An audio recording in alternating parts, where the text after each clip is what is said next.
आदिवासी संस्कृति और आदिवासी परंपरा और यूनिफाइड सिविल कोड का जो मामला है, ये संस्कृति को संरक्षण देने के लिए, बचाने के लिए, संवर्धन करने के लिए है।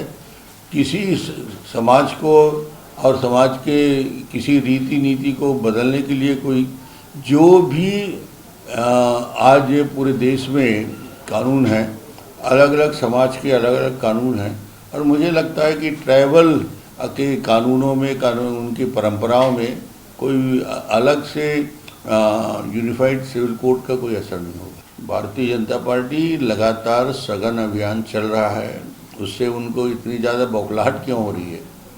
केंद्र का नेतृत्व यदि आ रहा है, केंद्रीय नेतृत्व आ रहा है, केंद्र सरकार के 9 साल की योजनाओं को जनता तक पहुंचाने का काम कर रहा है, तो इससे बड़ी अच्छी बात और क्या है कि देश में जो अभूतपूर्व विकास 9 साल में हुआ उसको चिन्हांकित करने का काम कर रहे हैं। और अमित शाह जी आ रहे हैं, नड्डा जी आ रहे हैं, राजनाथ सिंह जी आ रहे हैं, तो ये निश्चित उनके बाद तो एक राहुल गांधी के सिवाय कोई दूसरा नेता नहीं है, इसलिए उनको विदेश से मंगाने की जरूरत पड़ेगी। अब हड़बड़ी में है कांग्रेस, आपस में सिर फुटौल इतना हो रहा है, विवाद इतना है, विरोध इतना है। एक सूची कोई प्रभारी जारी करती है, दूसरा प्रभारी प्रदेश अध्यक्ष जारी करता है, दोनों काम कर रहे हैं कि दोनों काम नहीं कर रहे हैं ये नहीं मालूम है। तो कांग्रेस के अंदर जो आज संघर्ष दिख रहा है, उस संघर्ष को बचाने के लिए उन्होंने आनन फानन मीटिंग बुलाई। आदिवासी संस्कृति और आदिवासी परंपरा और यूनिफाइड सिविल कोड का जो मामला है, ये संस्कृति को संरक्षण देने के लिए, बचाने के लिए, संवर्धन करने के लिए है।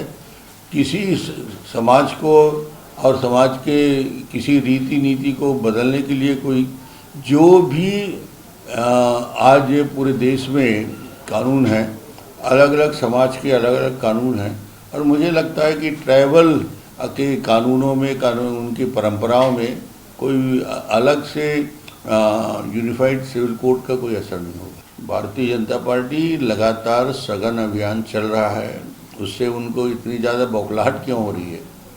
केंद्र का नेतृत्व यदि आ रहा है, केंद्रीय नेतृत्व आ रहा है, केंद्र सरकार के 9 साल की योजनाओं को जनता तक पहुंचाने का काम कर रहा है, तो इससे बड़ी अच्छी बात और क्या है कि देश में जो अभूतपूर्व विकास 9 साल में हुआ उसको चिन्हांकित करने का काम कर रहे हैं। और अमित शाह जी आ रहे हैं, नड्डा जी आ रहे हैं, राजनाथ सिंह जी आ रहे हैं, तो ये निश्चित उनके बाद तो एक राहुल गांधी के सिवाय कोई दूसरा नेता नहीं है, इसलिए उनको विदेश से मंगाने की जरूरत पड़ेगी। अब हड़बड़ी में है कांग्रेस, आपस में सिर फुटौल इतना हो रहा है, विवाद इतना है, विरोध इतना है। एक सूची कोई प्रभारी जारी करती है, दूसरा प्रभारी प्रदेश अध्यक्ष जारी करता है, दोनों काम कर रहे हैं कि दोनों काम नहीं कर रहे हैं ये नहीं मालूम है।